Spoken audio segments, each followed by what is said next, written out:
Olleta de carabassa, un conte de contes en valencià.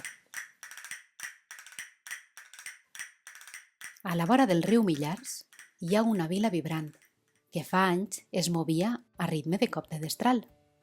Allà va néixer, amb els ulls ben desperts i monyo claret com el blat, la protagonista de la nostra història, Amparito. Amparito era filla de llauradors. Quan era temporada de bajoques, ella i el seu germanet Pasqual eren els encarregats d'anar a collir-les. Sa mare els preparava un esmorzaret i els dos xiquets, fent carreres pel camí a veure a qui li tocava portar la bicicleta, se n'anaven cap a l'hortet. Son pare deia que el tros era cosa d'hòmens, però cada vegada que anaven, allà estava ple de dones, collint bajoques, cacauets o cigrons d'entre les tires de tarongers. El que més li agradava a Amparito d'anar a l'hort era com cantaven aquelles dones. Ja podia fer calor o fred, que començaven amb les jotes i collir es convertia en una festa. Amparito també cantava, i Pasqualet es moria de vergonya perquè Amparito cantava regular. Quan havien plenat tots els sacs amb la collita, els carregaven damunt la bicicleta i entre els dos la portaven cap a casa, com si fora una burreta. Un dia, en passar pel camí de les Eres, al barri del Calvari, la roda de la bicicleta se'ls va quedar encallada a un solc del camí i com pesava tant, ni ella ni Pasqual podien treure-la.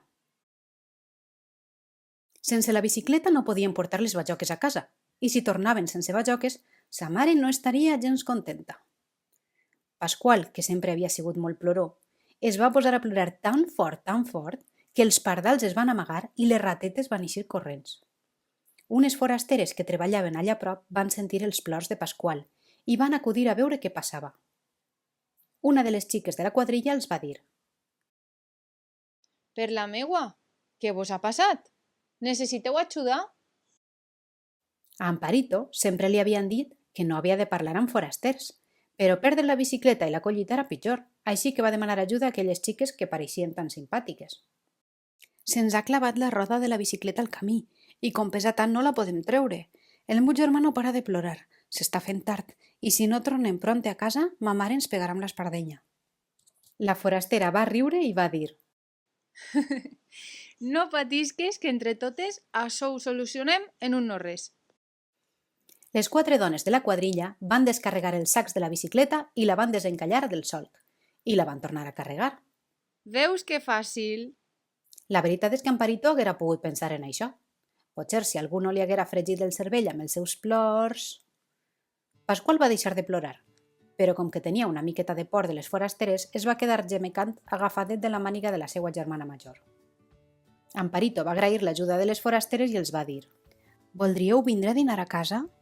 «Amparito, què dius?» Pasqual pensava que la seva germana s'havia tornat boja.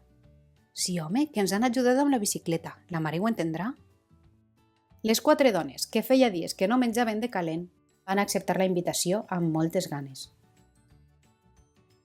En arribar a casa amb les forasteres, a la mare d'Amparito un poc més li agafa un patatús. «Amparito, això què vol dir, per l'amor de Déu?» Ja estava preparant l'espardenya, però Amparito li va explicar el que havia passat i sa mare va pensar que en aquella ocasió la bona acció cristiana era ser agraïda i posar-los un plateret d'olleta de carabassa a aquelles pobres xiques. Ja hi hauria temps per treure's l'espardenya després de dinar. Les forasteres havien portat un formatge, llonganisses i la bota de vi, i quan van començar a compartir taula i parlar de què bona havia sigut la collita d'aquell any, ben prontes van acabar els prejuís i totes van gaudir de la companyia. La mare d'Amparito va sorprendre a tots i va començar a cantar una seguidilla. Una de les forasteres va treure unes postisses i es va posar a acompanyar-la. I Amparito, que era molt bona xiqueta, va demanar permís per a posar-se a cantar. Tu cantes, xiqueta? Bé, ho intente. Com que ho intentes? Va esclatar a riure la forastera. Canta bastant malament, va afegir Pasqual, que va rebre la mirada de retret de la seva germana. Mira, xiqueta, cantem per a que les hores més dures de faena se'ns facin lleugeres i els dies de més calor se'ns facin fresquets. A tu et passa això quan cantes? La veritat és que sí. Doncs ja eres una cantaora oficial. Només has de trobar la cançó que et vaig a bé. Ja te n'ensenyaré jo alguna i els deixaràs a tots bocabadats. I saps què, Amparito? Si no la trobes, també te la pots inventar, Cantar és contar històries, i si tens una història, la pots convertir en cançó, va dir sa mare. A Amparito li va agradar això d'inventar-se cançons i va començar a improvisar una sobre un xiquet amb bicicleta que plorava i plorava tan fort que del poble del costat van arribar per intentar-lo calmar. Tota la taula va esclatar a riure, menys Pasqualet, que va pensar que era una cançó prou trista. En un momentet aquella taula de desconegudes, gràcies a la música i un bon plat d'olleta de carabassa, semblaven amigues de tota la vida. Com que feia calor i tenien la porta oberta, ben prompte començaren a sentir-se des del carrer els riures i les cançons. La senyor Maria, la calandera, va ser la primera en guaitar per veure què passava i va demanar que li cantaren una jota, que és el que ella cantava quan era joveneta.